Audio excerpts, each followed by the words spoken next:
Eu queria tocar nesse vídeo com vocês sobre alguns dos motivos que levaram o São Paulo a ser derrotado pelo Cruzeiro no Horto pela 12ª rodada do Campeonato Brasileiro, né? Uma derrota bastante complicada, né? Porque o São Paulo vai terminar esta 12ª rodada do Brasileirão fora do G8, né?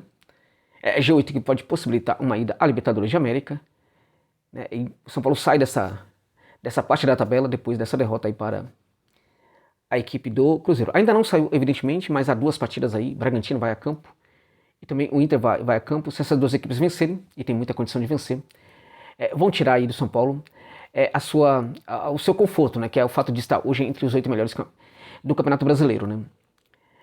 Foi uma derrota que precisa ser pensada ali em alguns aspectos. O primeiro deles, né? O trabalho no meio de campo do São Paulo. O São Paulo precisa se preocupar nessa janela com algum jogador ali mais criativo para o setor do meio de campo.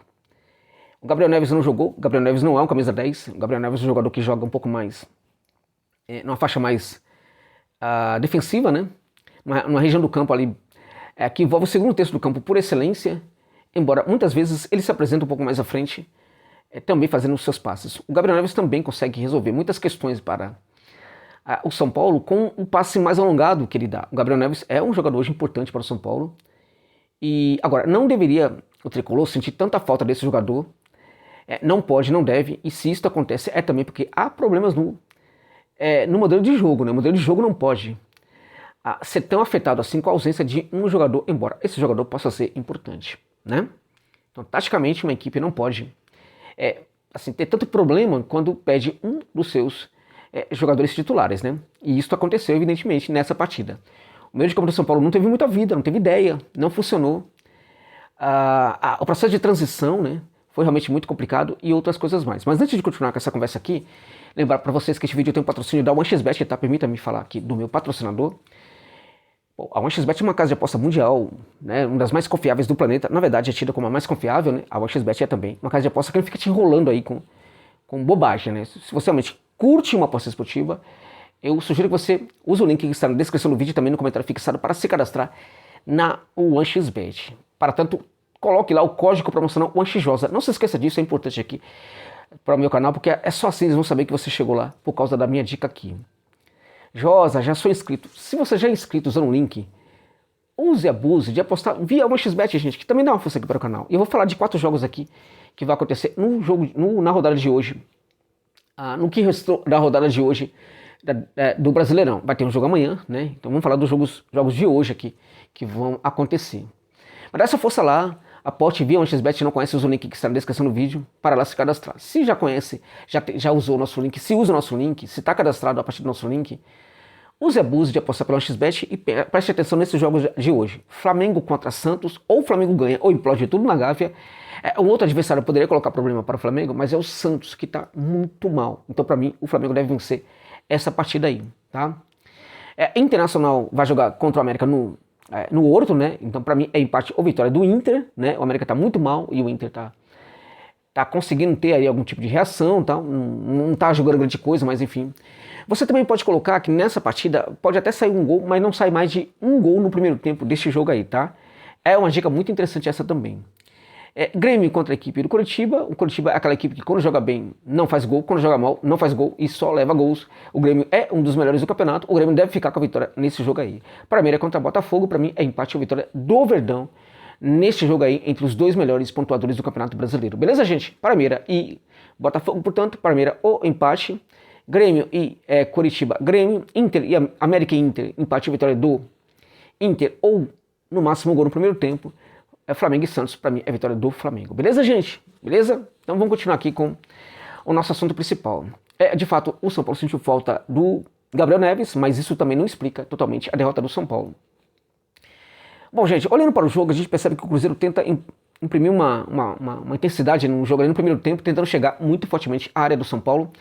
Os melhores momentos do Cruzeiro foram justamente no primeiro tempo, principalmente no começo do jogo. A equipe do São Paulo vacilou muito pelo lado do campo, os 2 laterais jogaram muito mal. Caio Paulista foi muito ruim nessa partida e foi pelo lado dele que o Cruzeiro construiu a jogada do primeiro gol. Foi também pelo lado do Caio Paulista que o Cruzeiro quase chegou a um segundo gol ainda no primeiro tempo. Então o Caio jogou mal, ele vinha apresentando bons jogos aí, um bom rendimento. Ele jogou mal, o Rafinha, que fez o gol, também jogou mal. Gente, o Cruzeiro criou, mas o Cruzeiro teve 6 finalizações pro gol, 6 finalizações, nenhuma, na verdade, em direção ao gol. Na prática, o São Paulo, que teve mais que o dobro das finalizações da equipe do Cruzeiro, o São Paulo perdeu o jogo para uma equipe que não deu uma finalização no gol. Com esse gol contra o Rafinha, a partida terminou com o Cruzeiro, né, conseguindo 6 finalizações, nenhuma em direção ao gol. Se o Rafinha não faz o gol, portanto, o jogo poderia ter terminado empatado, ou então o São Paulo poderia até ter vencido, mas pelo menos poderia ter ficado no 0-0, né? Então o São Paulo perdeu um gol contra, porque o Cruzeiro não conseguiu dar nenhum chute a gol, gente. É impressionante isso, né? Então, olha só, a defesa do Cruzeiro, para mim, foi o destaque da partida, jogou muita bola, conseguiu fechar muito bem os espaços, né? Tirou a tranquilidade do Nestor quando ele frequentava ali a proximidade da área, né? O Nestor também sentiu falta desse jogo mais trabalhado entre os dois volantes do São Paulo. O Mendes, que estava aí, né, sem jogar, parece que entrou mal, parece que está mal, né, mal também em termos de autoconfiança neste momento, o que pode ser absolutamente natural, né? O São Paulo, portanto, sentiu falta dessa dupla de volante que consegue, na verdade, empoderar o trabalho do Nestor quando ele se aproxima ali da área ou quando ele pisa dentro da área.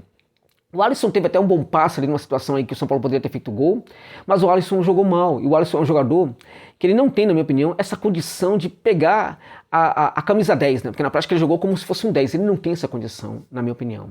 Então o São Paulo precisa, na verdade, ir ao mercado e buscar um jogador para fazer esse trabalho. Acho até que o Dorival poderia experimentar um pouco mais ali o Rato, caindo um pouco mais pelo centro do campo, né, e colocando o Alisson no lado do campo. Ô Dorival, pelo amor de Deus, Dorival, o Alisson é um jogador de velocidade. O Rato é um jogador que pode atuar muito mais centralizado e o Alisson um pouco mais ali do lado do campo. Acho que não mudaria muito. O jogo do Alisson não tem sido um jogo com bom desempenho, mas pelo menos você teria um jogador, né, atuando na sua posição correta, enquanto o outro poderia ser muito bem improvisado no meio e fazer um trabalho interessante também. O São Paulo sentiu muita falta de criatividade no meio de campo, né?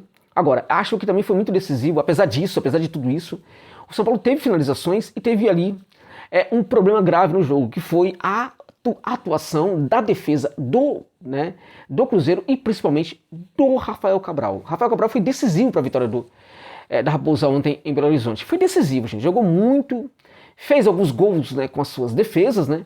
Foi o responsável principal pela vitória do Cruzeiro nessa partida aí contra o São Paulo. Foi o Rafael Cabral e o Rafinha, né? Foram os dois grandes nomes aí da vitória do Cruzeiro contra o Tricolor do Morumbi.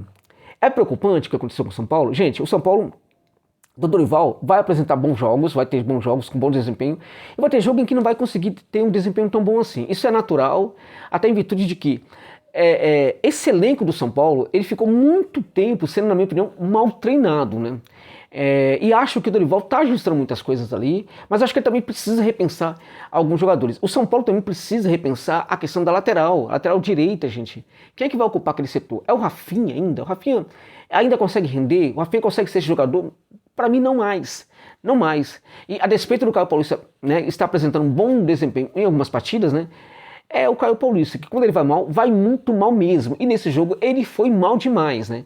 Então também precisa repensar ali aquele setor ali, o setor esquerdo. Então precisa pensar as duas laterais, né? E precisa também pensar um jogador para comandar aquele meio de campo, né? E que o Gabriel Neves volte o mais rápido possível, porque de fato ele fez muita falta. Porém, como eu disse, não é justo, né, que uma equipe perca um dos seus bons jogadores e baixe tanto o seu rendimento, notadamente nas ações ali do meio de campo. O Gabriel Neves é um jogador importante porque não somente ele trabalha muito bem o passe, mas ele cadencia o jogo em alguns momentos e, além disso, ele é um orientador para processos defensivos, né?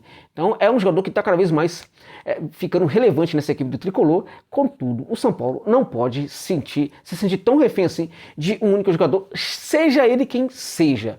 Então acho que o São Paulo tem condição de melhorar. Agora o Dorival tem que pensar ali essa questão do Alisson, né? E o São Paulo, os dirigentes precisam pensar as laterais e também o setor de meio de campo. Nessa visita ao mercado agora que o São Paulo precisa fazer, tem que trazer reforço, apesar de que o clube não tem dinheiro, mas dá para encontrar bons jogadores, né, com ótimas ações ali de visita ao mercado. Dá para encontrar esses jogadores, né? É só colocar competência, né? Para atuar. Se não tem se essa competência não existe, basta contratar alguém que tenha essa competência. Não estou falando em causa própria, né? Precisa contratar alguém para ter essa competência e buscar bons reforços no mercado aí, baratos, custo-benefício muito bom para o São Paulo. Tem tem solução. Dá para encontrar esses jogadores. Basta ter competência para saber encontrá-los no mercado. Tá bom, meus amigos? Era isso que eu queria falar com vocês aqui. Lamento muito para o torcedor do São Paulo essa derrota, mas acho que o São Paulo tem condição de se recuperar no campeonato e até terminar entre os 8 melhores do Brasileirão. É isso.